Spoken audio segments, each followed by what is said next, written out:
Welcome back. This is the final part 4, where I just do some chart analysis to try and help you prepare for the week ahead.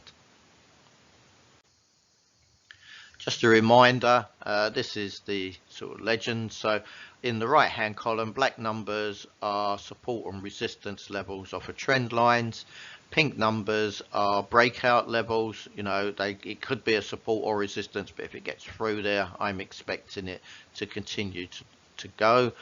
Just remember, this is all just my personal view. Claret numbers are where I've identified sort of horizontal levels or based on double or triple tops or bottoms where there's going to be that support or resistance. And then just make a note of the pivot colors there. The blue line is the pivot point, the two above obviously R1 and R2, the two below S1 and S2, and there's the Fibonacci colors on the right hand side. Okay, so as usual, we're going to start with the Dow. Stocks had a bit of a wild week, but they did end the week higher again.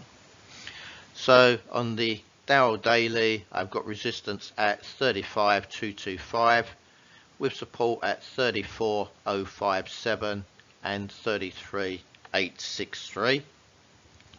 Now, if you're new to these, I just want to remind you, these are based on futures.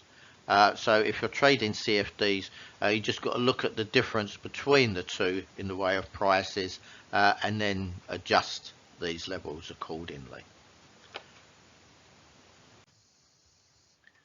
On the 30-minute, I've got resistance at 35,092, 35,013 and 34,927 with support at 34,771. Moving on to S&P, I've got resistance at 45.64 and 45.48 with support at 43.80 and 41.13.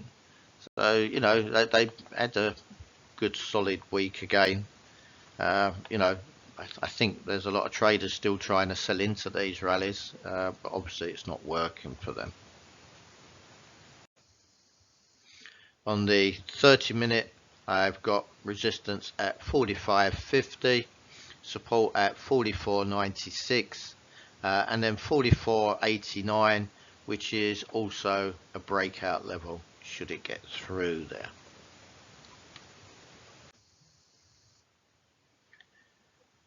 Nasdaq resistance 15,651 and 15,648, and support at 14,829 and also at 14,248. I've got that nice solid support line in there, so that's a long-term one there. So again, just keep maybe take a photo of these or a screenshot or something and just keep these in mind, because some of these levels remain active for a long time. Moving on to the Nasdaq 30-minute, I've got resistance at 15,693.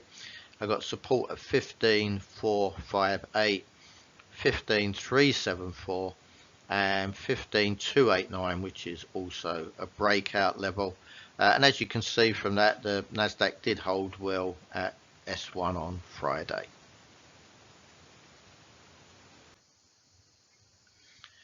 Russell 2000 small cap stocks, resistance 1934, support 1829. So big gap there for anything to happen. They trimmed down a bit when I look at the 30-minute, so I've got resistance at 1939 and 1925. I've got support at 1921, 1907 and 1883, which again is another breakout support level. As you can see there from sort of Friday's action, forms that sort of triangle there, and it's going to break out fairly quickly, I would guess. Not sure it's going to do it Monday because it's a US holiday, but certainly as the data comes out during the week. The pound against the dollar, I've got resistance at 128.75 and 127.30. I've got support at 125.80 and 123.14. On the 30-minute, I've got resistance at 127.26, 126.28, which is also a breakout level should it get up there, and 12600, with support at 125.87 and 125.64. For the euro against the dollar, I got resistance at 110.61 and 109.39. You can see you've got that's quite steep downtrend line there. Support is at 107.76, which is a breakout level. I got 106.68, and then I got 105.26, which is another breakout level on the downside there. On the 30-minute, I've got resistance at 109.31, 108.82, 108.16, which is another one of those breakout levels, and also at 107.96, with support at 107.76. The dollar quite rightly has roared back in recent weeks and getting back to where it should be. Bitcoin, I've got resistance at 27.935 and support at 23.995. As you can see, on Tuesday it filled the gap that was there. It had a big rally up to 28.335.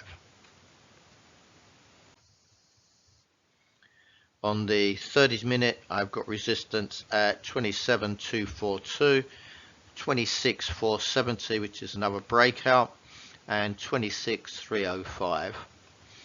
Support is 25.390. I do keep this one in just to give you an idea of what's happening between Bitcoin and stocks. I use Nasdaq, and they at the moment are continuing to diverge. Moving on to gold. It's been quite volatile. Friday there was a $20 range in 3 hours. So gold resistance 1980 and 1979, support at 1951 and 1884.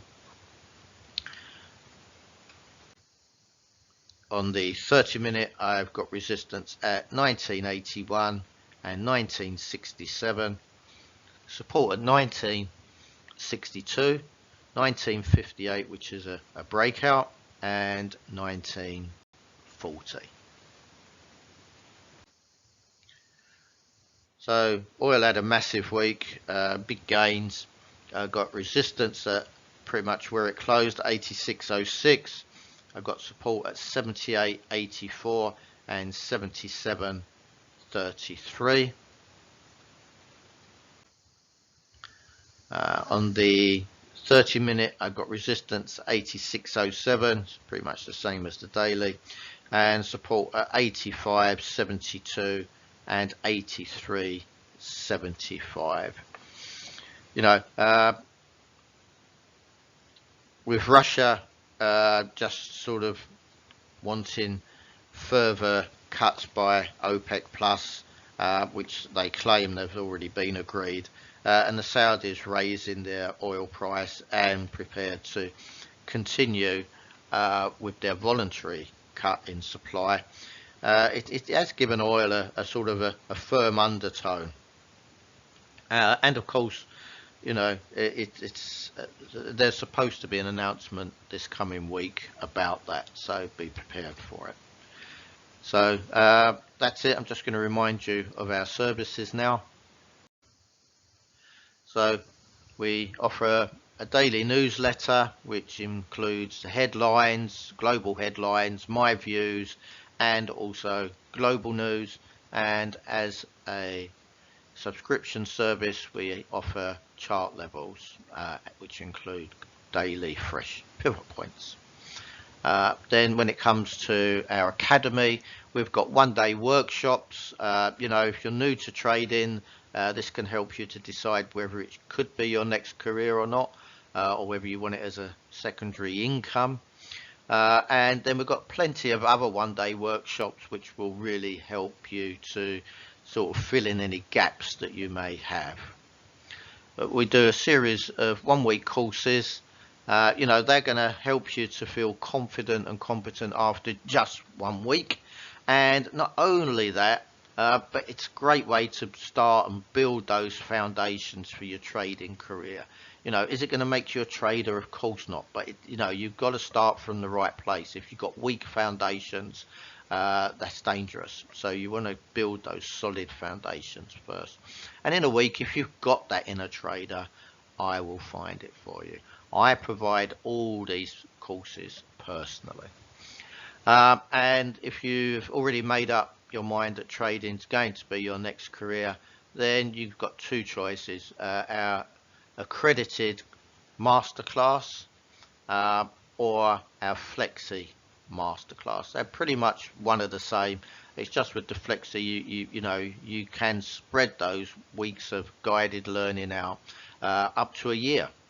But the course itself is designed to provide you with all that fundamental knowledge and all the trading tools that you're going to need during your trading career.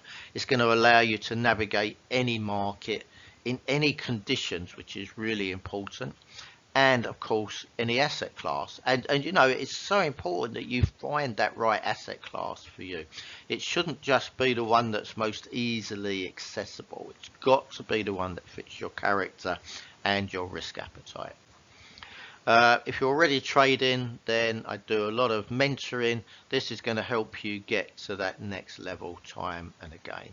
I've had people tell me that I've changed their lives for the better because of that. Consulting wise to companies, we help them provide them with sort of flexible but robust hedging strategies for FX and commodities. And of course, we're a leading provider of trader educational content to individuals, exchanges and brokers.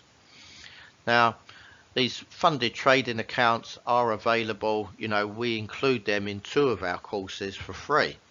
Or if not, if you're looking to do it, you don't want to actually go for a course, then there's a link to one of our partners there that can set you up. We only